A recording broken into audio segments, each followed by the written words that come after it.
নমস্কার, কেমন আছেন সবাই? আজ শুক্রবার, বাজে এখন সকাল 9টার মতো হবে। দেখুন বৃষ্টি, আজকে সকাল ঘুম থেকে উঠা থেকেই দেখতে পাচ্ছি বৃষ্টি হচ্ছে। চলুন এক কাপ চা বসিয়ে দিই, সমস্ত কাজ সারাও হয়ে গেছে। আজকে গোপাল টিউশনটাও আর যেতে পারেনি, ওর টিউশন ছিল সঙ্গীতার কম্পিউটার ক্লাস। সঙ্গীতাও আর গেল নি, ও বললো বৃষ্টি হচ্ছে, ভিজে ভিজে যাবে নি। এদিকে বললাম ওকে অটোতে চলে যেতে ছাতা নিয়ে, কিন্তু দেরি হয়ে গেছে, ঠান্ডার বাজার তো, ঘুমটা লেগে গেছে বোধহয়। এই যে এদিকে এখন গোপাল হচ্ছে যে টিভি দেখছে, এইদিকে আমি বসিয়েছি একটু চা। চলুন, কালকে হচ্ছে যে লেরো বিস্কুট কিনে রেখেছিলাম, অনেক দিন পর এই লেরো বিস্কুটটা নজরে পড়লো, নজরে পড়তেই কিনে রেখেছি। আর এইদিকে দেখুন বৃষ্টি তো সমানে ক্রমাগত হয়েই যাচ্ছে, কখনো বাড়ছে কখনো কমছে। সকালে চাটাই কাজরা পাতা দিয়ে করব, কাজরা পাতা দিয়ে চাটা করলে কি হয়, এতে আদা না দিলেও চলে। এই যে খুব সুন্দর একটা ফ্লেভার আসে। এইদিকে বসিয়ে দিয়েছি চা, ওইদিকে বাইরে বৃষ্টি, আর ফটকেটাও আবার এসেছে দেখলাম। চলুন তিনজনে মিলে চা খাই। সঙ্গীত এখনও উপর থেকে ওর রুম থেকে নিচে আসেনি, ওরটা রেখে দেবো, পরে খাবে।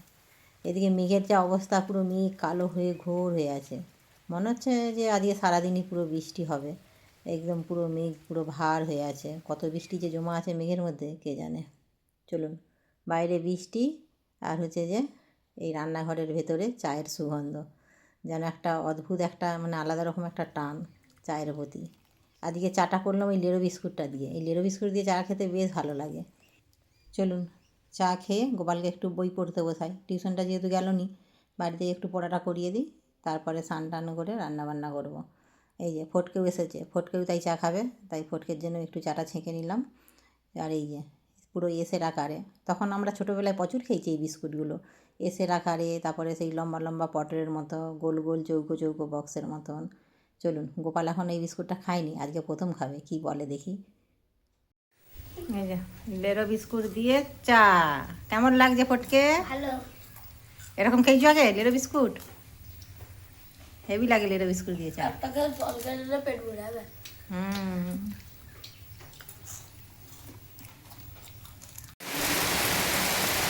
যত বেলা হচ্ছে তত বৃষ্টিটা হচ্ছে যে বাড়ছে। এই যে দেখুন, সকাল থেকে শুরু হয়েছে পিটপিট করে, কিন্তু এখন আবার বৃষ্টির আবার একটু ভারী টাইপের হয়েছে।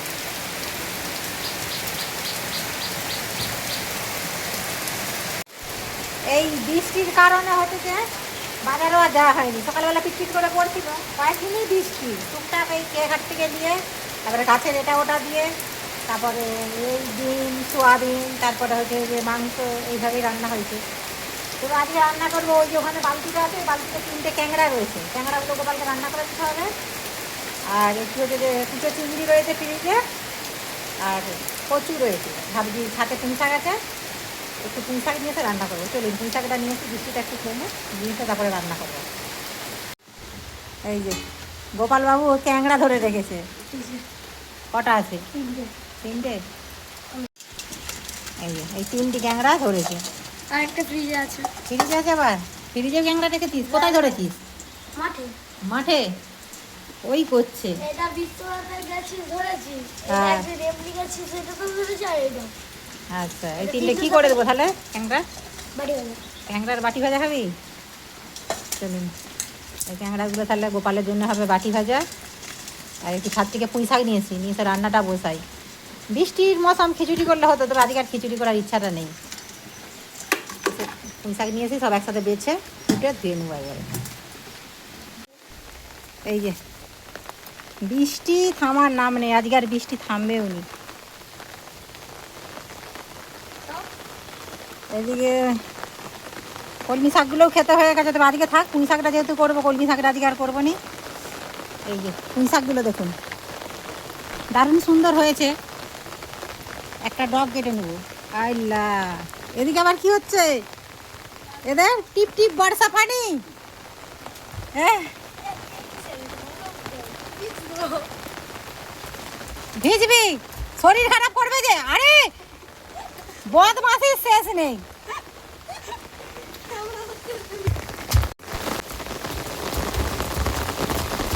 ওদের এখন হচ্ছে যে এইদিকে দেখুন কি চলছে এখন, নাচ।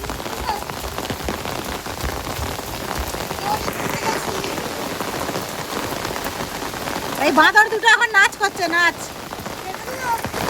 ও বৃষ্টিটা জোর এসছে, আর ওইদিকে দেখুন মাঠে মাঠে গরুগুলো এখনো ঠিক ঘাস খেয়ে যাচ্ছে ভিজে ভিজে, বর্ষা কেই বলে। পুরো মাঠ জুড়ে সবুজ হয়ে আছে একবারে। মাঠে কিছুদিন পরই জল ধরে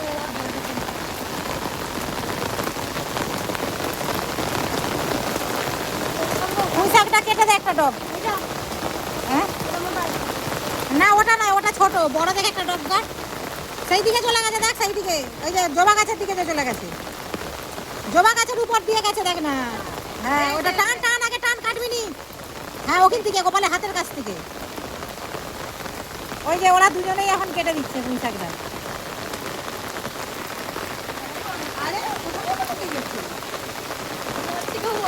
হ্যাঁ তোমার থেকে বড়, ওইটা হলেই হয়ে যাবে।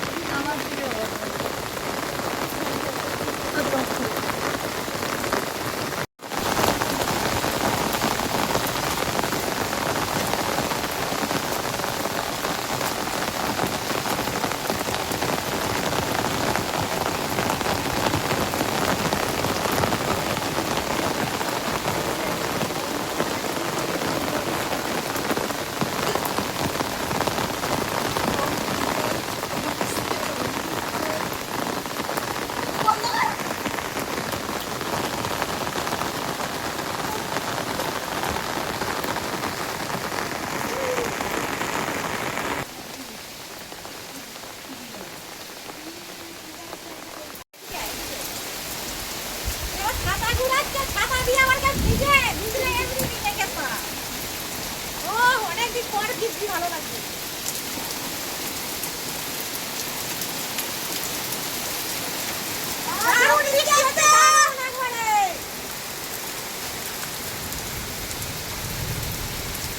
বর্ষায় ফুলের গাছগুলো এত সুন্দর, এই যে ফুলগুলো ফুটেছে, তাও বসে আজ বাচ্চাদের সাথে আমিও আবার বাচ্চা হয়ে গেলাম। এই যে দেখুন, ওরা প্রথমটা ভিজছিল, আমি বারণ করছিলাম যে ভিজিস না, ঠান্ডা লাগবে ঠান্ডা লাগবে। শেষ পর্যন্ত আমি নিজেই আবার বাচ্চা হয়ে গেলাম। আর এই যে ওরা যে ভিজছে, ওদের সাথে আমিও যে ভিজি, আর মনেই হচ্ছে না যে আর ঠান্ডা লাগবে। চলুন ওদেরকে তুলে দিই, কেন ওরা অনেকক্ষণ হলো বৃষ্টিতে ভিজছে। আজকে তো স্কুলটাও যায়নি, আবার স্কুল যায়নি বলতে স্কুল যাওয়ার টাইমেই তো প্রচণ্ড বৃষ্টি, কী করেই বা যাবে। ছাতা মাথায় দিয়ে বেরোলেও এই বৃষ্টি, আর ছাতায় হচ্ছে যে আটকাবে না, ছাতা ছাড়িয়ে পুরোই ভিজে যাবে। আর আকাশটা চারিদিকে দেখুন, আকাশ পুরো চারিদিকে ঘোর হয়ে আছে, ভার হয়ে, মনে হচ্ছে আজকে সারাদিনই বৃষ্টি হবে। আর এই যে এই আবার ঝোড়ো হাওয়া উঠেছে। চলুন ওদেরকে আগে তুলে দিই, তারপর রান্না বসাবো, নাহলে ওরা সারাদিনই ভিজতে থাকবে, আর যখন শরীর খারাপ হবে তখন সেই সামলাতে হবে আমাকে একাকে, তখন আবার মহা বিপদে পড়ে যাব। এদিকে বাচ্চার দিকেও তুলে দিয়েছি, আমিও এসেছি রান্নাঘরে, এদিকে রান্না বসাবো। এদিকে রান্নাঘরে জানালা তো খোলা ছিল, ছাদে ছিলাম, সেই জন্য একটু হালকা জলের ছিটে পড়েছে। এদিকে সবজিগুলোও গুছিয়ে নিয়েছি, আর এই যে ক্যাঁকড়াটাও বেছে নিয়েছি। আজকে রান্না করব কচু, পুঁই শাক আর কুঁচো চিংড়ি দিয়ে একটা ঝাল, একটু ডাল করব। আর এই দিকে হচ্ছে যে ক্যাঁকড়াগুলো একটু বাটি ভাজা করব। চলুন, তবে বৃষ্টিতে এক আধ দিন ভিজলে বেশ ভালোই লাগে। আমাদের তো প্রত্যেক বছর এই বর্ষার টাইমে প্রায় দিনই ভিজা হয়, মাঠে ঘাটে কাজ করি, মাঠে ঘাটে কাজ করতে করতে যখন তখন আছে বৃষ্টি। কিন্তু বাচ্চাদের আর সেরকমভাবে তো অভ্যাস নেই, সেই জন্যই আর ওদেরকে হচ্ছে যে তুলে নিয়ে চলে আসলাম তাড়াতাড়ি। তবে আমি চেষ্টা করি ওদেরকে, আমাদের যেহেতু গ্রামের জন্ম, বাচ্চাদের গ্রামেরই হচ্ছে যে ছেলে মেয়েরা, গ্রামের একটু প্রকৃতির সাথে কিছুটা ওদেরকে ছুঁয়ে রাখার চেষ্টা করি। বড় হয়ে কী হবে ভবিষ্যতে, যে যার কোথা সে তো আলাদা কোথায়, কিন্তু যতটা যা পারা সম্ভব এই চাষবাস, তারপরে এই ধরুন হচ্ছে যে রান্না বান্না, আমাদের গ্রামের যে হচ্ছে যে মানে পুজো অর্চনা, সব কিছুটাই আমি চেষ্টা করি ওদের মধ্যে একটু একটু করে ধরে রাখার জন্য। আর ওরা হচ্ছে যে সব কিছুটা আমার সাথে হচ্ছে যে পাল্লা দিয়ে একটু আধটু যতটা যা পারে সহযোগিতা করেও। আর এই যে দেখুন, এইদিকে রথ বের করেছে, আর তো এক সপ্তাহ বাকি রথ টানা হবে, সেই রথেই এখন নতুন করে রং হবে, আর রথের দড়ি পাক দেওয়া হচ্ছে। ওদিকে পিন্টু আর গোপাল বসে পাক দিচ্ছে।